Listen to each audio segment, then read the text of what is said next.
talking about using technology in amazing ways. It's my pleasure now to introduce our next Ignite speaker, Dermot O'Gorman. Dermot has been a global leader in sustainable development for over 2 decades across Australia, the Pacific, Asia, and Europe. He's the CEO of WWF, and he's going to come and tell the story about their amazing Panda Labs initiative. Can you please put your hands together and welcome Dermot?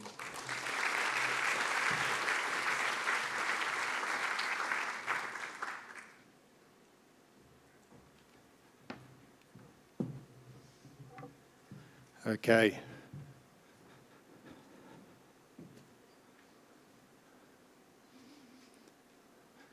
So I thought I'd start somewhere where everybody's comfortable, which is the SDGs. It's important because as we engage with entrepreneurs, as we engage with innovators, the SDGs gives us a Southern Cross or a Northern Star in order to have some of those conversations about what we need to do to solve some of the world's big challenges. All of you have a narrative about how the organisation that you work with delivers on the SDGs. So this is WWF, so I'm not going to go through it. The only piece that I wanted to talk through here was that it's important to think through, in our world, the links between environment and development and be able to articulate that in a clear way as you engage with entrepreneurs and innovators. There's a little bit, you touched on this a little bit earlier, but so for a long time, as NGOs, we've engaged in this green box here. There's about $150 billion of money from governments and from philanthropy going in to tackle the SDGs. But as we heard earlier, there's a lot of entrepreneur money. And as you said, the challenge is not money, the challenge is bankable projects. And there are not many of them that really work and go to scale. But it is an amazing opportunity. So there's a lot of lines that are blurring and in this disruptive world, and this is one which I think is a mega trend that we really need to think through. What is a profit and what's a profit organisation and what's a not-for-profit organisation is becoming increasingly blurred. And I think that's a good thing, but it presents a number of challenges to us, both as organisations in the traditional not-for-profit sector, but also presents a number of challenges for entrepreneurs and innovators who want to do something with purpose. And I'll come back to that in a sec. So about 4 or 5 years ago, in looking at this, we decided as a big established global NGO, how might we operate in this space? And the comments that you made earlier are spot on. It's very hard as a big organisation to act in an entrepreneur, innovative, startups sort of way. So we created something called Panda Labs, which was our accelerator to do that. And I like to say now we knew exactly what we were doing, but we didn't. We made it up 4 years ago, and we tested it in small ways. We went out and talked to innovators, entrepreneurs, we went and talked to foundation philanthropists, and they gave us feedback. We did some hackathons, which worked on some occasions and didn't on others. And we did partnerships with lots of technology-based companies where we learned from them an enormous amount about how to do this. How does Panda Labs work? It's really an ideation or design thinking approach to looking at our problems. And so the collaborate, experiment, and think about how you scale are critical to that. And you know, the last point I think for me is really important, having spent a couple of decades working in a traditional NGO, we tend to say, let's do a pilot, let's run it for 3 to 5 years, let's see how we do, and then let's think about scale. And by that stage, in my experience, and you may have different experience, scale is nearly impossible because running that project in the next province or state or in the next country is not scale. And so we've got a lot to learn from entrepreneurs who think about scale from day one. About 2.5 years ago, we started to look at what technologies might help the work that we're doing. And in the sustainable food space, we identified blockchain as being something that could have a transformational effect on how we see sustainability in supply chains. And so in a conversation with BCG Digital Ventures, BCG being the big global consulting firm, they have a side organization called Digital Ventures that help big organizations go through entrepreneur type process to create startups.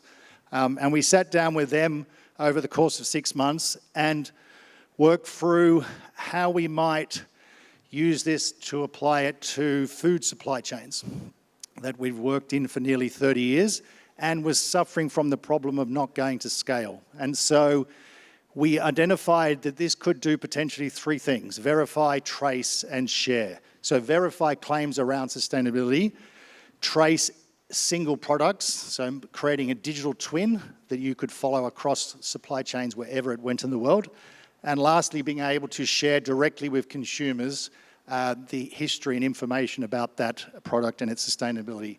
And we made a very important choice at the beginning on verify. We decided not to just only do environmentally sustainable product verification. We said we're going to do everything: human rights, anti-slavery. We're going to look at the whole package rather than break it down and say, no, none of that has to do with us. We're an environmental organization, because the world that we're working in and the consumers and retailers that we're working with don't have those same segments. So over the last 1.5 years, we've tested and validated this in a number of different commodities, in seafood, in dairy, and we're now rolling it out into a number of different ones. I'm not going to go into great detail because I don't think time is going to allow me, but it's important to stress here that we ran what we call validations. So this is just 3-month validations where we said, okay, we're going to test and see whether this works in this particular commodity. We threw a team at it together. It required us to second our staff into teams for 3 months to work with tech entrepreneurs, which those you knew in big organizations know that in theory that sounds good, but actually dragging a staff member from a project for 3 months is not really very popular with your senior managers when you do that. So doing all that, we're able to test and see how this could work before we could go to scale. This year, we managed to validate that this was a commercial social venture, something that we could create as a profit with purpose. It has a constitution around the SDGs. It has to deliver for the SDGs. It has a commitment by all the investors to invest back into the SDGs. And we've been able to partner with both impact investors, but also, in this case, Humanity United, which is an anti-slavery impact investor out of the US, to help scale into the social aspects as well. We now have customers, and we've managed to raise about $4 million US in impact investing to build it over the next 22 months. Will we be successful in 22 months with this social venture? I'm not sure, but we're going to learn an awful lot about how this works in practice, because there are a dozen or so commercial ventures doing exactly this, and we need to know what they're going to do to disrupt supply chains and in some ways ensure that no matter who plays in this space, that it's supporting ethically sourced and environmentally sourced products. How might you apply this to an SDG problem? So this is one that we've been thinking through, and this was our first validation 2.5 years ago. In Fiji, we applied a blockchain to a tuna, and we may be able to track it from somewhere off the Fiji Islands all the way through to a retailer in the US. What we would like to do now is say, well, how might you take this to scale and ensure that every single large tuna caught in the Pacific is followed on blockchain, and to address a whole suite of development challenges and opportunities that traceability and transparency would provide to Pacific Island countries that are not there at the moment, and to do that in a way that is socially and ethically responsible.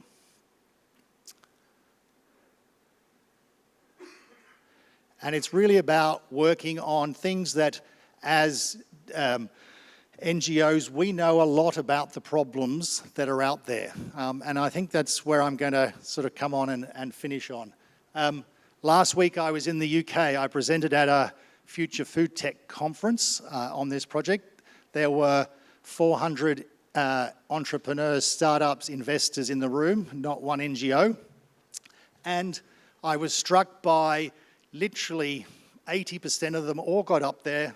This was pictures by entrepreneurs with their own startups or big multinationals like Mars and Unilever all set up there and said, we're going to work on the SDGs, we're going to solve some of the world's big problems, and we're going to do it in a way that makes money. And for me, there is two things for us to think about there. The first one is, in my experience, whilst they're good at talking about the SDGs, a lot of impact investors, a lot of entrepreneurs don't actually know a lot about the details.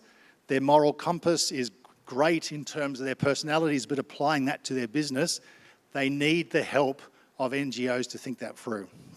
However, NGOs are great at giving away IP to these guys at 1,000 miles an hour, and so you should spend lots of time helping them think that through, but it won't make you money to do the work that you want to do. And in the end, they're probably going to take away your business and your work that you do, take away the funders, and do the work in different ways. And I think that's the challenge I want to leave with you, is to think through how do we as the not-for-profit sector embrace this blurring between the lines between profit and not-for-profit, and how do we think about our business model, about how we get the solutions that we're working on to go to scale. Thank you.